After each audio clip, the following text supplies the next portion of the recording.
तबीयत से थोड़ा सा शौकीन। হ্যালো বন্ধুরা, welcome back to my channel. বন্ধুরা অলরেডি দেখতেই পাচ্ছ আমি রেডি হচ্ছি। এখন সময় 4:40, অনেকটা লেট হয়ে গেছে। আমি খাওয়া দাওয়ার পর ঘুমিয়ে পড়েছিলাম। ভাই ফোন করছে বারবার, কারণ কালকে আমরা শ্যুট করতে যাব, তো সেই কারণে আজকে প্র্যাকটিস করাটা খুবই প্রয়োজন। তো ভাই এতবার ফোন করেছে যে আমি ঘুমিয়ে পড়েছি, ফোন করতে পারিনি। চলো ভিডিওটা লাস্ট অবধি দেখতে থাকো। আমি তাড়াতাড়ি রেডি হতে গিয়ে কোনো কিছুই খুঁজে পাচ্ছিলাম না, এদিক ওদিক খুঁজছি, দেখতেই পাচ্ছ। বাট তাড়াতাড়ি যেমন তেমন করে রেডি হয়ে তাড়াতাড়ি বেরোতে খুবই দরকার, কারণ বেশি দেরি করলে আবার সন্ধে হয়ে যাবে, আর সন্ধে হয়ে গেলে প্র্যাকটিস তো করতেই পারবো না।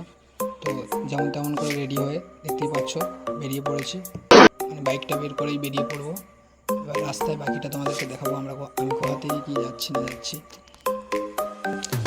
বন্ধুরা আমার বাইকটা আমি বের করে ফেলেছি অলরেডি। এইবার বাকিটা রাস্তায় তোমাদেরকে দেখাবো যে আমরা কোন জায়গায় শ্যুট করছি না করছি।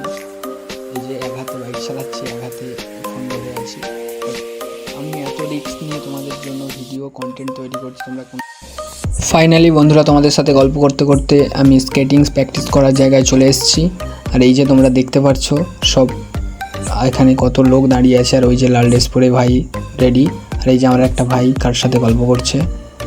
আর এই যে আমাকে দেখে এরা সব বলছে কিরে এত লেট কেন, কী হয়েছে ভাই? তাই জন্য তাড়াতাড়ি নিজেই প্র্যাকটিস করার জন্য রেডি হয়ে নিয়েছে। দেখতেই পাচ্ছ ও গার্ড ফার্ড সব পড়ছে হাতে পায়ে। আর তোমার নাম কি?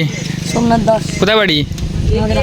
ঘাগড়া। এখানে কি করছিস? সব স্কেটিং দেখতে এসছিস? তুই চালিয়েছিস স্কেটিং? না, চালাস নি? চাকা না ছোট বড় হয়ে গেছে। দেখছো ভাই বলছে চাকা ছোট বড় হয়ে গেছে, মানে কিরকম বুঝলাম না। খুলেছিলাম, সে লাগানোর সময় ঘুরে গেছে। সামনের চাকা পড়লে পেছনে উঁচু হয়ে যাচ্ছে। সামনের চাকা পড়লে পেছনে উঁচু হয়ে যাচ্ছে। দেখুন আরে পাপন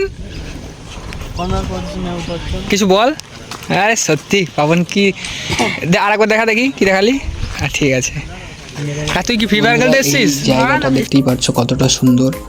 আর এই জায়গাটার নাম দিয়েছে ঝিলমিল পার্ক। নাম দেওয়ার কারণ এটাই যে বিকেল 5টা বাজলেই এখানে ছেলে মেয়ে সবাই আড্ডা দিতে চলে আসে। দু সাইডে গাছপালা, দুপাশে মাছ চাষ করার ঘেরি, সব কিছুই আছে, হাওয়া পাওয়া যায়, যার জন্য এখানে সবাই চলে আসে আর এসে টাইম কাটায় কিছুটা সময়। কেউ সেলফি তোলে, বিভিন্ন ধরনের, কেউ গেম খেলতে বসে যায়। বন্ধুরা দেখতেই পাচ্ছ ভাই স্কেটিং প্র্যাকটিস করছে। এই যে ও প্র্যাকটিস করে নিলেই তারপরে আমি প্র্যাকটিস করবো। আর এখন অনেকটাই রৌদ্র, কারণ 5টা বেজে গেছে, তারপরেও এত পরিমাণে রৌদ্র তোমরা দেখতেই পারছো যে প্র্যাকটিস করলে আরও বেশি।